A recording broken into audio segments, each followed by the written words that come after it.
Olá, bom dia amigos e amigas do canal Dica de hoje. Meu nome é Daniel Nigre, analista CNPI. Hoje é dia 21 de agosto de 2017, vamos começar mais um vídeo do canal. Hoje eu vou voltar aqui a falar sobre Tesouro Direto. Eu já acho que eu não falo sobre Tesouro Direto há pelo menos aí um mês e meio. Eu cheguei a escrever um artigo nesse meio e falei no vídeo da minha carteira também. A última vez, se eu não me engano, foi em junho, mostrando que o pré-2023 era o melhor título. De lá para cá ele realmente valorizou muito. Ele chegou a bater uma mínima de 9,60 e pouco. Quem é do grupo de apoiadores vendeu nesse período ou teve a oportunidade de vender, porque eu botei entre 9,50% e 9,90% para vender. E agora a gente vai calcular qual o melhor título para se comprar hoje. Tá? Antes aí de continuar, eu quero só pedir para vocês se inscreverem no canal. A gente está com 9.930 inscritos, pelo menos agora que eu estou fazendo o vídeo. E falta realmente muito pouco para chegar em 10 mil. Então quem não for inscrito ainda e puder ajudar, eu agradeço muito. Então vamos lá, vamos começar. Tesouro Selic primeiro, que é o mais simples, né? Esse aqui é o mais fácil de calcular porque é pós-fixado, então à medida que for caindo a taxa de juros, ele vai passando a render menos. Então se a gente imaginar que a gente quer essa aplicação para vender daqui a 6 meses, e todo vídeo eu vou fazer dessa forma, se a taxa Selic cai para 8,25% agora dia 5, 6 de setembro na reunião do Copom, 7,75% na de outubro e 7,50% na reunião de 6 de dezembro, a gente vai ter em torno de um rendimento médio de 4% aí em 6 meses. Tá? Se a gente tiver na opção 2, que o Copom cai um pouco mais devagar, a gente vai ter um rendimento médio aí de 4,1% em 6 meses. Se vocês perceberem, eu estou sempre chegando em 7,50%, que é a estimativa atual do Boletim Focus. Tá? Então, por isso que eu estou usando 7,50, eu não tirei da minha cabeça. Tá? A estimativa de mercado é essa hoje, que a Selic vai terminar o ano em 7,50%. Então, a gente teria aqui 4%, 4,1%, esse é o título que é mais conservador de todos. Ele é aquele que você não tem rentabilidade negativa, porque você sempre vai ganhando a Selic que tiver. Se a Selic cair, você passa a ganhar menos. Se a Selic subir, você passa a ganhar mais. Então, é um rendimento baixo também, né, como a gente pode ver. Agora eu vou começar a falar sobre os pré-fixados. E hoje, em vez de eu fazer pelo valor do título, eu vou fazer pelo gráfico dos juros, da taxa de juros, primeiro do DI 21. A gente vai ver aqui que o DI 21 tem algumas coisas interessantes quando a gente olha os últimos 6 meses dele. A primeira é óbvio aqui a época do Circuit Breaker, o que aconteceu aqui. A outra é que ele caiu já abaixo da faixa dele. Tá? Ele chegou a bater aqui abaixo de 9,20, chegou a bater perto aqui dos 9%, e hoje ele está em 9,44, quer dizer, ele caiu e subiu. Então agora a gente pode estar comprando uma situação dessa. Ó. Uma situação dessa que subiu. Ou até uma situação dessa aqui que subiu para depois cair. Tá? Normalmente quando sobe assim devagarinho é para cair depois. Então hoje a gente já está comprando uma situação melhor do que aqui quando estava caindo desesperadamente.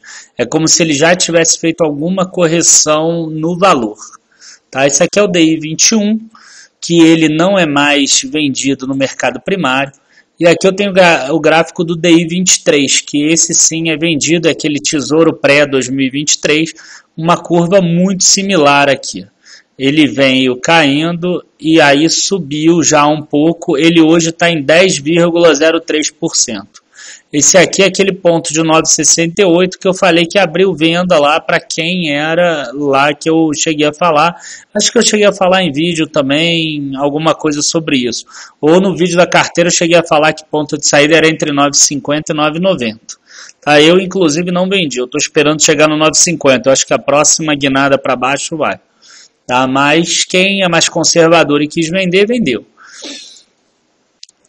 Agora eu vou mostrar uma coisa aqui que é importante, porque a gente precisa determinar se a gente quer comprar a curva mais curta ou a curva mais longa. Então vamos ver a diferença percentual do 2021 para o 2023. Se a gente vir o gráfico dos dois, a gente vai perceber que o DI 2021 ele tinha uma diferença no início do ano de 2% em relação ao DI 2023. E essa diferença subiu aí para 6%. Vocês vão entender no próximo gráfico, aí no próximo slide. Quando pego o 2023 contra o 2027, não existe título pré-fixado 2027 sem cupom de juros. Existe apenas um com cupom de juros e não é a mesma coisa. A duration do 2027 com cupom de juros é diferente de todos os outros, tá? Então não é esse NTNF 2027. É só aqui para a gente fazer uma comparação de taxa de juros. A gente vai ver que o 2023 para o 2027 também subiu. Agora eu vou mostrar no gráfico para vocês terem uma ideia melhor desse comparativo. A gente vai ver que aqui no início das curvas, essas curvas estavam bem próximas. A gente vê que a diferença entre o 2021 e o 2023 era muito pequena. A gente está falando aqui de 10,02 e aqui 10,35. Era uma diferença de 0,30 e poucos por cento para esses 6 anos aqui de diferença, 2021 para 2027. Logo depois do Circuit Breaker, a gente vê uma queda grande aqui no 2021. E a gente vê uma queda bem menor aqui no 2027. Então hoje tem uma diferença aqui de 10,50 e poucos por cento contra 9,40 e poucos por cento. Então aquela diferença de 0,30 hoje é 1,1. E a gente vê isso aqui. Bom, tem explicação teórica para isso. O longo prazo do Brasil passou a ser mais incerto. Então é mais difícil as curvas longas caírem. Tá? Agora vamos para a parte prática. A curva longa ainda não acompanhou a curva curta. Portanto, a gente tem uma oportunidade aqui nas curvas longas. Tá? Então no pré-fixado a gente vai preferir pegar o 2023, no caso, que é esse daqui, porque o 2027 não existe título pré-fixado 2027, se tivesse um aqui nessa taxa de 10,50, a gente pegaria esse e a gente... Então, quer dizer, ele é melhor do que esse 2021. Só que a gente precisa ver agora o IPCA, para ver se o IPCA é melhor do que o pré. Então, vamos calcular o 2024 contra o 2035 para a gente ver se aconteceu a mesma coisa, se agora também abriu boca de jacaré. E a gente vê que aconteceu a mesma coisa. Inclusive, no IPCA, a gente tem uma outra questão aqui. No início do ano, a gente via uma anomalia da estrutura a termo das taxas de juros. Por que a gente viu uma anomalia? Porque, normalmente, quanto mais distante, maior o risco de uma aplicação. Então, uma aplicação para 2035, ela tem que ter uma taxa maior do que para 2024. E a gente não via isso em janeiro, a gente via a taxa do 2024 maior do que a 2035. Essa anomalia já não existe mais, o que o mercado entende que hoje o Brasil tem um risco menor. Então, a gente tem aí uma diferenciação entre o pré e o IPCA. E com relação aqui depois do Circuit Breaker, a gente vê que as taxas estavam iguais aqui no dia do Circuit Breaker e elas foram se distanciando até que elas alcançaram agora uma das maiores diferenças. Tá? Talvez a maior diferença tenha sido aqui no dia 4 de agosto. Mas tem uma outra coisa que eu quero chamar a atenção de vocês. Essa questão que eu tenho falado de vocês terem proteção. Tá? Eu, inclusive, ensino isso no curso de opções, mas não quero nem ficar falando do curso. A questão é a seguinte. A gente vê que a curva da taxa de juros já mostra algum sinal aqui de alguma piora macroeconômica no Brasil. Tá? E aqui mostrou também uma alta, aqui uma alta, aqui uma alta. Em todas as curvas a gente percebe isso. E a Bolsa tem subido, a Bolsa tem subido, a Bolsa tem subido. eu não gosto dessa situação. Pode ser que agora a curva aqui da taxa de juros caia e isso seja só uma correção? Pode. Tá? E aí a bolsa pode continuar a subir? Pode. Mas eu gosto de me prevenir numa situação dessas. A gente vê a taxa de juros mostrando para a gente que o risco está maior e a bolsa continua a subir. Isso para mim é um indicador aí que pode ser que a coisa não esteja tão boa. Tá? Então vale a pena ficar de olho nisso. Se você não quiser comprar opção de venda, não compra. Deixa dinheiro disponível para novas aquisições se a bolsa cair. Se você não quiser deixar dinheiro, não deixa. Compra dólar, compra ouro, compra ativos que vão ganhar com dólar subindo, como Fibria, como Suzano, como Klabin, enfim. Faça alguma coisa para se proteger. Tá? É outra coisa que a gente consegue tirar aqui desse vídeo que não tem nem a ver com o título. Mas agora, o 2019, que está pagando 3,49%, ele precisa ser vendido imediatamente. Porque nos próximos 2 anos a inflação ainda deve ficar baixa, a recuperação econômica não é esperada ainda para o Brasil, nem para o ano que vem, é um crescimento bem pequeno ainda, de 2% o esperado. Vale lembrar que para esse ano o esperado era 1,6%, a gente vai crescer 0,3%. Então, quer dizer, pode ser que nem ano que vem entregue os 2%. Então, se a inflação continuar aí na casa entre 3% e 4%, você vai estar ganhando, descontando o imposto de renda, você vai estar ganhando talvez até menos que a poupança, ou vai estar ganhando a poupança. Vai ganhar menos do que o Tesouro Selic. Então, se você tiver 2019, vende. Agora, vamos ver a estimativa da inflação para longo prazo. Essa estimativa não é minha, tá? É da Ambima. Vamos lá.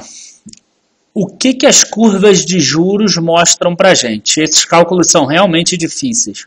Tá? É um polinômio de 4º grau, então eu estou pegando direto da Ambima.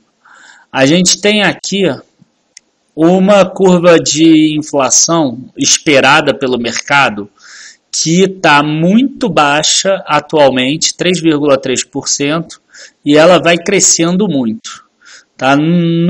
Talvez há 6 meses atrás ela estaria aqui em 4,2% e não crescesse até o 5,4% no longo prazo, ela crescesse até um pouco menos. Tá? Então hoje ela abriu muito essa curva. Tá? Outra coisa que a gente vê aqui, vamos ver nas próximas curvas aqui. Vamos ver aqui a inflação implícita. Eu já expliquei o que é inflação implícita em alguns vídeos meus, mas basicamente é a divisão de quanto pago pré-fixado pelo cupom de juros do IPCA. Então a gente tem a inflação implícita, só que é uma divisão que eu vou mostrar mais para frente no vídeo, que não é pegar 10,26 e dividir por 5,13, tá? É uma divisão um pouquinho mais complexa. Então a gente tem aqui a inflação implícita, a gente vai vendo que ela vai chegando no longo prazo lá até 5%, mas já não chega mais a 5%. Eu imagino que essa inflação implícita vai diminuir aqui um pouco. Quando? Quando diminuir aí os riscos do Brasil. Infelizmente eu não consegui esse gráfico de inflação implícita de 3 meses atrás, por exemplo. Mas seria interessante ter ele. A gente vê aqui que a inflação implícita aqui para daqui a 6 meses está em 4,36. Eu acho elevado essa inflação implícita. Tá? É aquilo que eu mostrei, né? A curva do IPCA 2019, ela está pagando muito pouco. Tá? Aquele 3, alguma coisa paga muito pouco, porque está considerando uma inflação de 4,60 e pouco, porque o pré está pagando 7,80 ou 8,16, e não vai ter essa inflação muito provavelmente. Então, se você quiser aplicar para o curto prazo, seria melhor até o Tesouro Selic, nem esse pré aqui, pagar 8,16, 7,83, é melhor pegar o Tesouro Selic mesmo, que a gente já viu ali no início. Então aqui a gente tem inflação implícita, e aqui eu vou pegar implícita. O que acontece? O título mais longo que a gente tem é o pré-2023, e de inflação é 2035. Então, por essas curvas aqui, que a gente viu, eu estou somando 0,50% ao título pré, para ser um risco maior de longo prazo e poder comparar com o IPCA 2035. Tá? Isso aqui não é tão certo, mas é uma forma de fazer isso melhor. Então, o que que acontece aqui? A gente tinha nesse ponto aqui, ó, que foi talvez um ponto de topo depois dessa alta, a gente tinha 10,67% de pré, 5,61% de IPCA. Foi quando eu falei para comprar o pré-fixado. 2 meses depois, o pré-fixado estava 1% a menos, já tinha dado só nesse período aqui 8 a 10% de lucro em 2 meses. Tá? A gente vê que ele tem subido de novo aqui. Ainda não chegou nessa diferença aqui de inflação implícita, como vocês podem ver. Aqui estava em torno de 5,30, 5,40 de diferença. E aqui ainda está em 5,06, 5,10, alguma coisa desse sentido. Então ainda não é momento de querer o pré-fixado. É momento ainda do IPCA, porque o IPCA sendo mais longo, se cair você ganha mais. Tá? E aqui é um fundo que a gente mostra até onde essa inflação caiu, 4,76%. Tá? E a gente vai usar esse fundo aqui como exemplo do que pode acontecer numa estratégia bem conservadora, tá? Porque a inflação ela vem em queda. A estimativa é que o Brasil busque aí taxas cada vez menores de inflação, então vai ser uma estimativa conservadora. Então vamos lá, se a gente fizer a conta do pré-2023, que é exatamente essa curva da taxa de juros que a gente vê, e se você pegar aqui ó, o 2023, a gente está mais ou menos aqui, 1.300 e poucos dias, 1.344 dias, a gente esperando 6 meses, a gente já vai passar para cá. Então a gente já vai ter uma queda normal aqui de 0,10, 0,15% da taxa só pelo efeito tempo. E além disso, a gente vê que a taxa pode chegar lá no 9,4, melhorando aí um pouco a situação econômica, caindo um pouco a Selic, melhorando essa expectativa aqui de taxa de juros futuro, tá? Então eu imagino pelo menos que essa taxa aqui de longo prazo caia de 10,2 aqui para uns 9,9, 9,8. Então esse valor aqui iria para 9,40. Se isso acontecer, R$10.000 vira 10.752. Então você vai ganhar 7,52% bruto. Eu estou pegando bruto, que lá aquele Selic do início eu botei 4% bruto. Já o IPCA 2045, vale dizer que eu fiz o cálculo todo com 2035, porque ele existia desde o início do ano. Como a taxa do 2035 e do 2045 está igual, está IPCA, mais sempre a mesma coisa, eu estou agora pegando 2045, porque eu quero o mais longo possível. O mais longo possível é o que vai me dar o melhor retorno. Então, se o pré-2023 cair a 9,40, que é aquela nossa outra tese ali do slide anterior, a inflação implícita voltar a 4,76%, que é a tese do slide 2 atrás, e a gente continuar botando 0,50% acima da taxa de juro lá 10 anos para frente, a gente vai ter 4,95% de prêmio. Então a gente vai estar falando de um IPCA mais 4,95%. Na simulação que eu fiz, eu botei 3,5% para o IPCA desses próximos 6 meses. Então eu fui bem conservador, tanto aqui quanto aqui. Mas o IPCA deve ficar baixo nesse período mesmo. Percebam que para eu estimar isso, a Selic é indiferente, tá, gente? Muita gente pergunta assim, por que a taxa caiu e o título não valorizou? Por que a taxa caiu e o pré não caiu junto? Porque o que importa é essa curva aqui, ó. Tá? É quanto está ele no longo prazo, não é essa ponta aqui. Essa ponta só importa para o título pré-2019, 2018, 2020. Para esses títulos longos, o que vale é essa parte da curva aqui. Então vamos lá, IPCA 2045. Retorno. Se hoje é 5,23 e chegar a 4,95, a gente está falando de 10 mil virar R$ 11.207. Então a gente está falando de 11,20% bruto, que deu o melhor de todos. Mas cabe a mim, eu sou obrigado a falar sobre o risco também da operação. Ó. 10 mil viraria 9.478, quer dizer, uma perda aí de 5,13% se essa taxa, por exemplo, subir para 5,60%. Isso pode acontecer. É só, por exemplo, o Congresso não autorizar o aumento do déficit primário, que o governo quer, o governo não faz a meta e isso pode dar um problema grave. Isso pode acontecer também se o governo, se a gente começar a perceber que não vai aprovar a reforma da Previdência.